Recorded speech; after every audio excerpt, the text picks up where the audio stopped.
ሀገር በአንድ ጀንበር አትገነባም።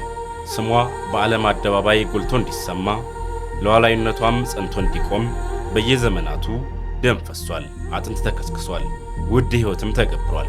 ኢትዮጵያ የቆመችው በልጆቿ ክንድ የጸናችውም በጀግኖቿ መስዋዕትነት ነው። ዛሬ የምናወራው ስለ መውደቅና ስለ መነሳት አይደለም። ይልቁንስ ዓለም በጭቆና ቀንበር ስር በነበረችበት ዘመን እኛ ነፃ ሕዝቦች ነን ብለው አንገታቸውን ቀና አድርገው ስለቆሙት ኩሩ ኢትዮጵያውያን እንጂ። የአፍሪካ የነፃነት ቀንዲል የሆነችውን የዚህችን ታላቅ አገር ገድል እንዘክራለን። አብራችሁ ቆዩ።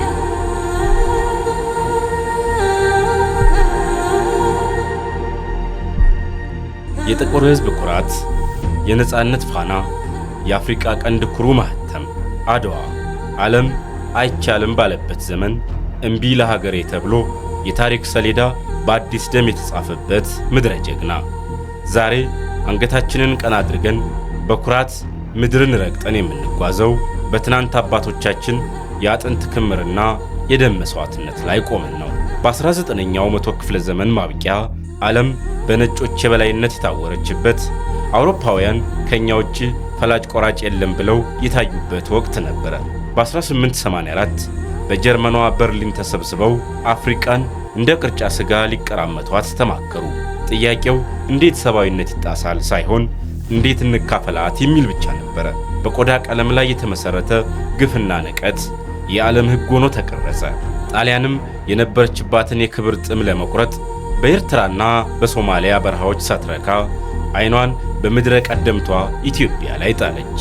ነገር ግን አንድ የዘነጋችው እውነት ነበር። የኢትዮጵያ አፈር ለባዕድ ወራሪ እሳት እንጂ መኝታ ሆኖ እንደማያውቅ። ንጉሡ አዋጅ ነገሩ። የሀገሬን ክፉ ከማይ ብሞት ይሻለኛል የሚል ቁርጠኝነት ከመናገሻው እስከ ዳር አገሩ ናኘ። ከሰሜን እስከ ደቡብ፣ ከምስራቅ እስከ ምዕራብ ገበሬው ሞፈሩን ጥሎ ጦርና ጋሻውን አንግቶ አርበኛው የልቡን እሳት መዞ እምዬ ኢትዮጵያ እያለ ወደ አድዋ ተራሮች ገሰገሰ። በፈረስ በበቅሎ አለፍ ሲልም በባዶ እግር የሚበርደው በረዶ ሳይሆን የሚለበልበው የሀገር ፍቅር እሳት እየመራቸው የኢትዮጵያ ጀግኖች አድዋ ላይ ተመሙ።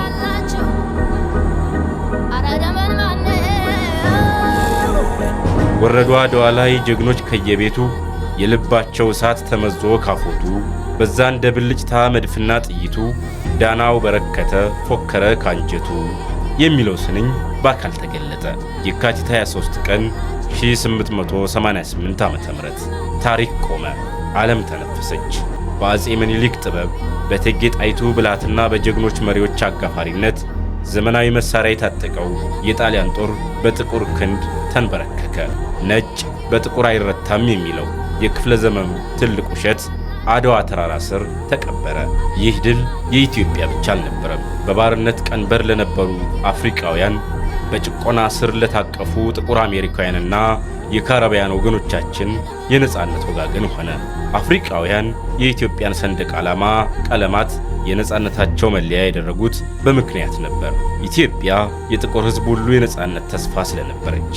ታዋቂው የታሪክ ምሁር ራይመንድ ጄምስ እንደሚሉት ኢትዮጵያ ብቻዋን ያንን የአውሮፓውያን መስፋፋት መንፈስን መምታት ቻለች።